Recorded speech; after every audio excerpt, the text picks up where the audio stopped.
goormay ammaanadu dayacantay marka loo tiiriyo buu nabigu yidhi idaa usida alamru ilaa hayri ahli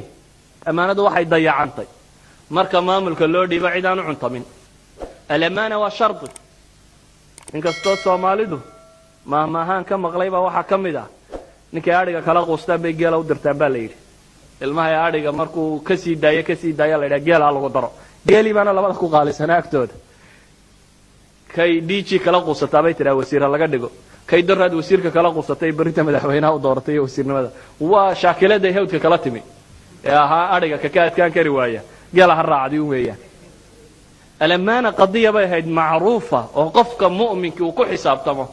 oo ah qofku inaanu wax qaban karin in ammaanadiisa la hubiyo mooyaane 40kii ninkii la ogaaday inuu khaayinka ahaa ee 50kii la ogaaday inuu khaayin ahaa ee 60kii la ogaaday inuu khaayiyay ee 70kii la ogaaday inuu khaayiyay ee 80kii la ogaaday inuu khaayiyay ayaa 90kii hadana loo dhiibaya ma hada dadku ma maskaxda ka tirsan maya almafahim siyasiya almaalim siyasiya alislaamiya ayaa ghaaiba inda al-umma ayaan jooginba dadkaan garanaynba cid ay dooran lahaayeen dadkaan garanaynba cid wax loo dhiibayo waa inaan gartaa intaanan sanduuq al-iqtiraac wax ku ridin sanduuqa wax lagu foodeeyo intaan la oran dimuqraadiyad way foodeeyo ku soo rid waa inaan gartaa wax lagu doorto criteria waa inuu yacdi maxaan qofka ku qiimeynaya maxaan ku dooranaya markaan maxay ka helaabaan u baahnay inaan ugu rido ila marxaatigan ilaahay bay weydiinaya qiyaamaha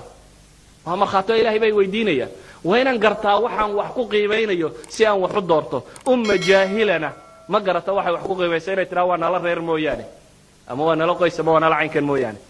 waxaan leenahay marka amaanadu waa shay asaasi ah